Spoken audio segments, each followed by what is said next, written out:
আজকে আমরা ফটোশপের খুবই গুরুত্বপূর্ণ একটি ক্লাস করব। তো মনোযোগ সহকারে ক্লাসটি প্রথম থেকে শেষ পর্যন্ত দেখবেন। আর কোথাও বুঝতে সমস্যা হলে অবশ্যই কমেন্ট করে জানাবেন, আমি প্রতিটি কমেন্টের রিপ্লাই করি।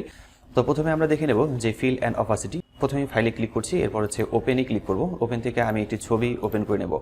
তো আমার এখানে একটি ছবি আছে, ছবি ওপেন করা হয়েছে এবং হচ্ছে আমি বাম দিকে এই জায়গাটাতে দেখতে পাচ্ছি আমার অপাসিটি এবং ফিল দুইটি কথাই স্পষ্ট দেখা যাচ্ছে এবং হাইট হয়ে আছে।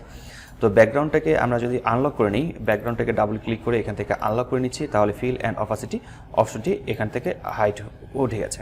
এবং আমরা যদি এখান থেকে কমাই দেখি তাহলে আমাদের ছবির মধ্যে পরিবর্তন দেখা যাচ্ছে এবং হচ্ছে এখান থেকে বাড়াই দেখি ছবির মধ্যে পরিবর্তন দেখা যাবে। ফিল থেকেও ঠিক একইভাবে আমরা ফিল থেকে আমরা এই অপাসিটি ফিল এই দুইটিকে কম এবং বেশি করে নিয়ে কাজ করতে পারবো। আর যদি আমি একটু নতুন লেয়ার তৈরি করে নিই, এখানে নতুন লেয়ার তৈরি করে নেওয়ার পর এই নতুন লেয়ারের ব্যাকগ্রাউন্ড আমি চেঞ্জ করি। ব্যাকগ্রাউন্ড কালার আমি এখান থেকে অ্যাপ্লাই করছি রেড কালার অ্যাপ্লাই করে নেব। তো এই নতুন লেয়ারটি থাকা অবস্থাতে যদি আমি অপাসিটি এখান থেকে কমাই দিই তাহলে ধীরে ধীরে আমাদের ছবিটি উপরের দিক থেকে শো করছে।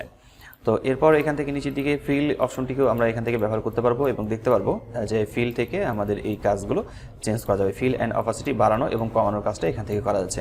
এটা খুবই ছোট কাজ হলে এটা খুবই গুরুত্বপূর্ণ, এটা আমাদের বা সামনের দিকে প্রজেক্টের কাজগুলো করার সময় এটা খুবই কাজে লাগবে। নেক্সট যে কাজটি করবো সেটি হচ্ছে গ্রুপ লেয়ার নিয়ে, এবং গ্রুপ লেয়ার নিয়ে কাজ করার সময় আমি আবার ফাইলে ক্লিক করছি এবং নিউ একটি ডকুমেন্ট ওপেন করে নেব। নিউ একটি ডকুমেন্ট ওপেন করে নেওয়ার পর এই জায়গাতে আমরা গ্রুপ লেয়ারের জন্য আমি প্রথমের দিকে যে কাজটি করব সেটি হচ্ছে টেক্সট এখানে লিখব। তো আমি এখানে টেক্সট লিখছি, বেশ কয়েকটি কথা আমি এখানে অ্যাপ্লাই করব।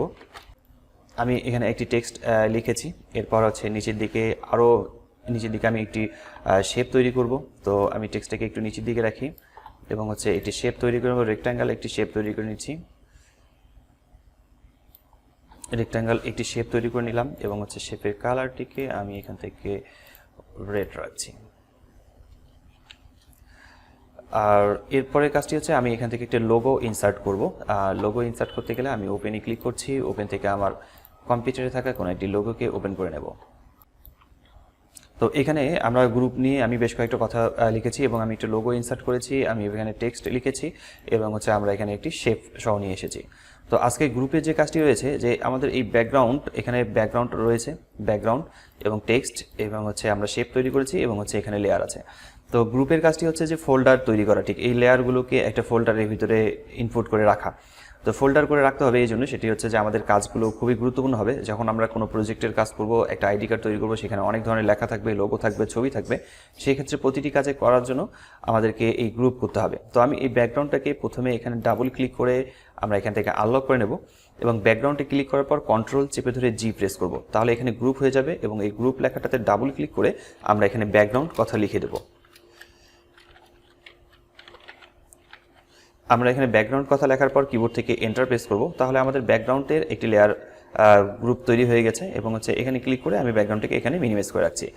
তো টেক্সট আমাকে এখানে সিলেক্ট করতে হচ্ছে, টেক্সট সিলেক্ট করার পর কন্ট্রোল চেপে ধরে আমি জি প্রেস করব, তাহলে গ্রুপ হবে এবং হচ্ছে গ্রুপে ডাবল ক্লিক করার পর এখানে আমি লিখব টেক্সট কথা লেখার পর কিবোর্ড থেকে এন্টার প্রেস করব এবং হচ্ছে এই জায়গাটাতে ক্লিক করে আমি এখানে মিনিমাইজ করে রাখছি। এই আইকনগুলোকে মূলত মোর অপশন বলে, এখানে ক্লিক করে আমরা নিচের দিকে আবার দেখতে পারবো। তো এরপর শেপ রয়েছে, এই শেপটাতে আমরা ক্লিক করছি, কন্ট্রোল চেপে ধরে জি প্রেস করব, কন্ট্রোল জি প্রেস করার পর গ্রুপ লেখাটাতে ডাবল ক্লিক করে এখান থেকে আমরা এই গ্রুপের নাম লিখব। যেহেতু আমরা শেপ তৈরি করেছি সেক্ষেত্রে আমি এর নাম ডিজাইন লিখছি, আমি এর নাম ডিজাইন দিয়ে দিচ্ছি এন্টারপ্রেস। আর এখানে ডিজাইন অথবা শেপ যে কোনো কথা লেখা যেতে পারে। এরপর লেয়ারটি হচ্ছে লোগো, তো লোগোতে আমরা এখানে লোগো নাম রাখবো, কন্ট্রোল জি প্রেস করব গ্রুপ এবং গ্রুপে এখানে ডাবল ক্লিক করে আমরা এর নাম দিচ্ছি লোগো, এন্টারপ্রাইজ। এখন লোগো হয়ে গেল।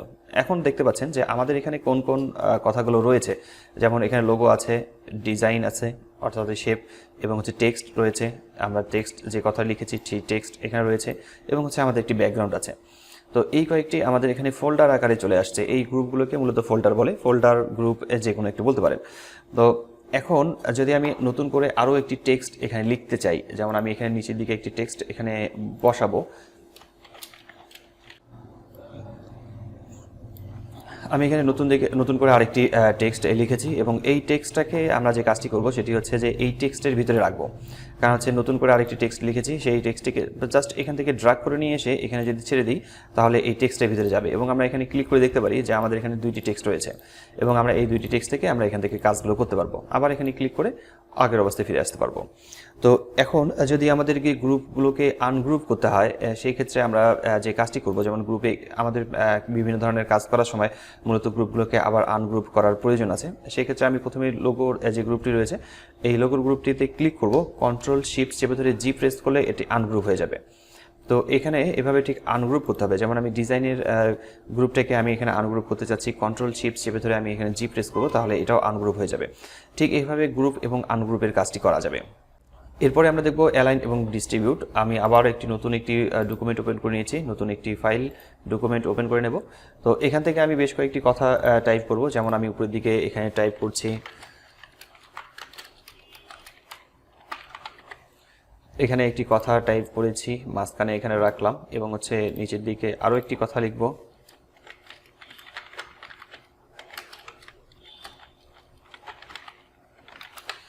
এবং আবার নিচের দিকে আমি আরও একটি টেক্সট কথা লিখে রাখছি।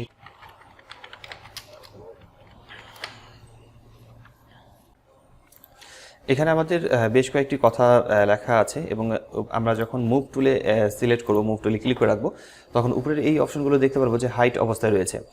আর এখানে আমাদের লেয়ারগুলোকে ক্লিক করলে আমরা লেয়ারগুলো যে আমরা কোন কথাটি লিখেছি সেই কথাটিকে আমরা এখানে দেখতে পাচ্ছি। তো এইখানে লেয়ারগুলোকে যদি আমি কন্ট্রোল প্রেস করে সিলেক্ট করে নিই, যেমন উপরের লেয়ারটিকে ক্লিক করলাম এবং কন্ট্রোল প্রেস করে নিচের লেয়ারটিতে ক্লিক করছি, তাহলে উপরের এই অপশনটি আনহাইট হয়ে গেল। এখন যদি আমি পরের লেয়ারটাতে ক্লিক করি তাহলে এই জায়গাটিও মূলত আনহাইট হবে। কন্ট্রোল প্রেস করে আমি পরেরটাও সিলেক্ট করছি। তো এর কাজ যে আমাদের এই লেখাগুলো মূলত এলোমেলোভাবে অবস্থায় রয়েছে। আমরা যদি এটাকে সাজাতে চাই, ঠিকভাবে মাঝখানে নিয়ে আসতে চাই, ঠিক সেভাবে আমরা এখান থেকে সাজায় নিতে পারবো। আমাদের লেখাগুলো ঠিক কোন দিক থেকে কী অবস্থা রাখবো, যেমন আমি এখানে ক্লিক করছি, এই জায়গায় ক্লিক করলে দেখা যাচ্ছে নিচের মিডিল পয়েন্টে আসছে।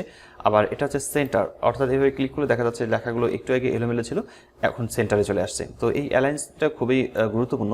তো এই কাজটি করার সময় অবশ্যই আপনারা একটু খেয়াল রাখবেন, যদি উপরের নিচের দিকে কোথাও লেখাগুলো এলোমেলো হয়ে যায় তাহলে সবগুলোকে কন্ট্রোল প্রেস করে সিলেক্ট করে নেওয়ার পর এখান থেকে আমরা মাঝখানে ঠিকঠাকভাবে করে নেব এবং এখান থেকে আমরা অ্যাডজাস্টমেন্ট করে নিতে পারবো আমাদের এই লেয়ারগুলোকে।